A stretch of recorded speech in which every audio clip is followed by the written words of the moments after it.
Genèse chapitre 50. Les funérailles de Jacob. Joseph se jette sur son père, il couvre son visage de larmes et il l'embrasse. Puis il donne cet ordre aux médecins qui sont à son service. Préparez le corps de mon père pour l'enterrement. Selon la coutume, les médecins passent 40 jours à préparer le corps de Jacob avec des huiles parfumées pour le conserver. Les Égyptiens font le deuil de Jacob pendant 70 jours. Quand le temps du deuil est fini, Joseph dit aux gens proches du roi d'Égypte : « Si vous avez de l'amitié pour moi, je vous prie de transmettre mon message au roi. Dites-lui de ma part. Avant de mourir, mon père m'a fait jurer de l'enterrer en Canaan, dans la tombe qu'il s'est préparée. Je souhaiterais aller enterrer mon père maintenant, puis je reviendrai. » Le roi d'Égypte fait dire à Joseph : « Va enterrer ton père comme tu l'as promis. » Joseph part avec tous les fonctionnaires importants du roi, avec les anciens du palais du roi et tous les anciens d'Égypte.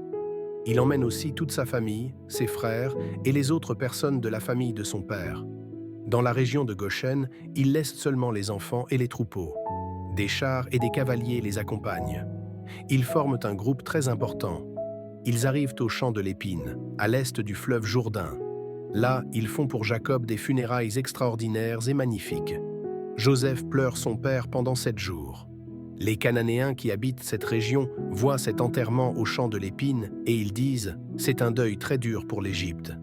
C'est pourquoi on appelle cet endroit situé à l'est du Jourdain Abel Misraïm, c'est-à-dire deuil de l'Égypte. Ensuite, les fils de Jacob font ce que leur père leur a commandé. Ils transportent son corps en Canaan et ils l'enterrent dans la grotte du champ de Macpéla, près de Mamré. C'est le champ qu'Abraham avait acheté à Éphron le Hittite pour être propriétaire de la tombe. Après l'enterrement de son père, Joseph revient en Égypte, lui, ses frères et tous ceux qui sont allés avec lui pour l'enterrement. Joseph pardonne à ses frères.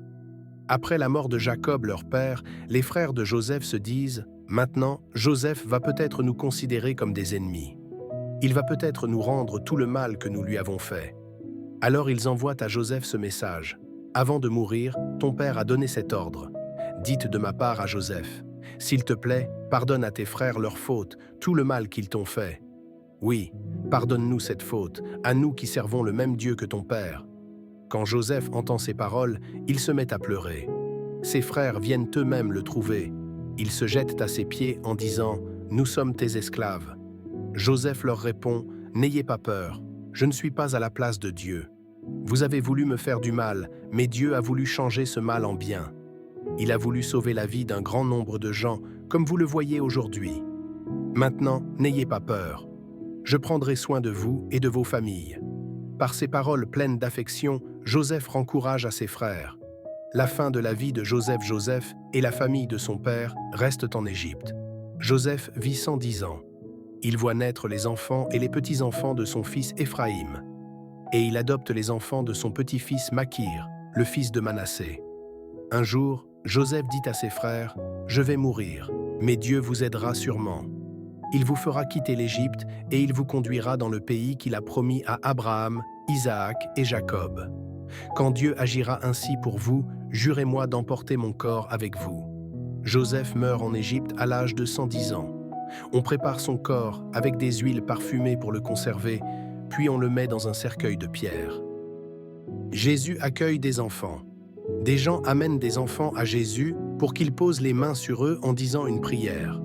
Mais les disciples font des reproches aux gens. Alors Jésus dit aux disciples : « Laissez les enfants venir à moi. Ne les empêchez pas. En effet, le royaume des cieux appartient à ceux qui sont comme eux. » Jésus pose les mains sur la tête des enfants. Ensuite, il quitte cet endroit. Le jeune homme riche et Jésus. Tout à coup, un homme s'approche de Jésus et lui demande : « Maître, qu'est-ce que je dois faire de bon pour avoir la vie avec Dieu pour toujours ?» Jésus lui répond : « Pourquoi est-ce que tu m'interroges sur ce qui est bon ? Un seul est bon, c'est Dieu. Si tu veux entrer dans la vie avec Dieu, obéis aux commandements. » L'homme lui dit : « Quel commandement ? » Jésus répond : « Ne tue personne, ne commets pas d'adultère, ne vole pas, ne témoigne pas faussement contre quelqu'un.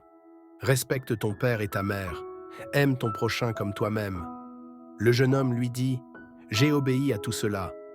Qu'est-ce que je dois faire encore ?» Jésus lui dit : « Si tu veux être parfait, va, vends ce que tu as et donne l'argent aux pauvres. Alors tu auras des richesses auprès de Dieu. Ensuite, viens et suis-moi. Mais quand le jeune homme entend cela, il s'en va tout triste parce qu'il possède beaucoup de choses. Jésus dit à ses disciples, « Je vous le dis, c'est la vérité.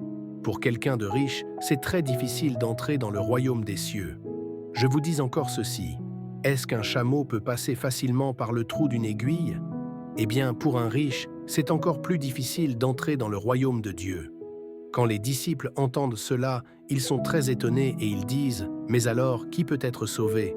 Jésus les regarde et leur dit, « Pour les hommes, c'est impossible, mais pour Dieu, tout est possible. » Alors Pierre dit à Jésus, « Écoute, nous avons tout quitté et nous t'avons suivi. Donc pour nous, qu'est-ce qui va se passer ?» Jésus leur répond, « Je vous le dis, c'est la vérité. Dans le monde nouveau, le Fils de l'homme sera assis sur son siège glorieux. Et vous qui m'avez suivi, vous serez assis sur 12 sièges pour juger les 12 tribus d'Israël. Et tous ceux qui ont quitté maison, frères, sœurs, pères, mères, enfants ou champs à cause de moi, tous ceux-là recevront 100 fois plus, et ils auront aussi en partage la vie avec Dieu pour toujours. Parmi ceux qui sont les premiers maintenant, beaucoup seront les derniers. Et parmi ceux qui sont les derniers maintenant, beaucoup seront les premiers. »